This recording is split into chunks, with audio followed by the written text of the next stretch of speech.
more starts and some significant playing time. What was the adjustment like? Yeah, it definitely took a while to get used to it.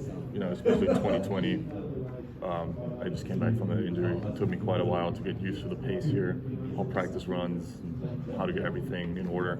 And I'd say at the end of spring 2021, I started to feel more confident in what we're doing. And then by the end of fall, by the end of the season, I got an opportunity to start.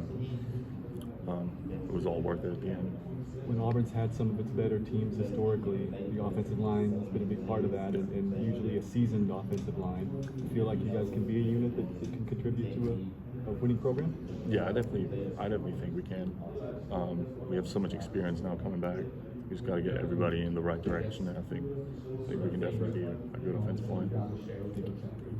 What have you seen from Byers Football AL.com? How are you, man? Could actually meet you in person. But what did you see with the freshman from Auburn High, E.C. Harris? Mm-hmm. What have you seen with him so far? I mean, he's a great talent. Right now our focus is to get him to understand our offense the best. He's the only freshman really coming in, so we all know kind of what the playbook is. So we just got to help get along. And he's kind of us last year, where we didn't know the playbook. We just had to every day kind of come in, learn a new install. So we just got to help him, and then he'll definitely be on the right track. What's the biggest area of growth you've seen with TJ Finley so far? What's that? With Finley, where have you seen him grow and develop? Yeah, I think he's become a much better leader so far over the last couple weeks. Through the first couple weeks of just weightlifting and conditioning, and now that we transitioned to spring ball, I think he's become a leader of our offense and our team. What was the 10 days when all this the chaos and saga was going on? What was like that for you personally?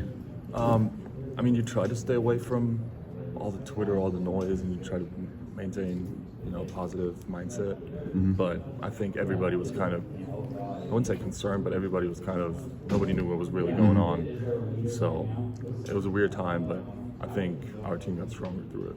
You think you guys will rally around that? Absolutely, yes. And as with the offensive line coming back, you feel like you have a little momentum going into both spring and fall? Yeah, absolutely.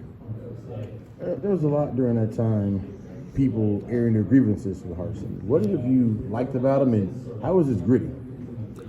So I think Coach Harsin he believes in something, and he's going to go with it, if that makes sense.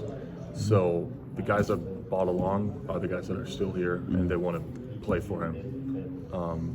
And I like what he's done so far. I think his new offense, everything he's brought so far, I think it's been good for his football team. Do you think maybe there was too much focus on the 19 guys who transferred, but not on the 60, 70 guys who stayed?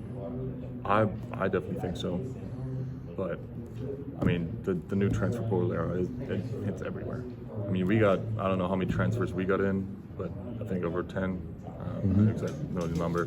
But you'll have guys transfer in and transfer out everywhere in the country right now. It's not just Auburn, and it's not just because we had those couple of weird days. And then from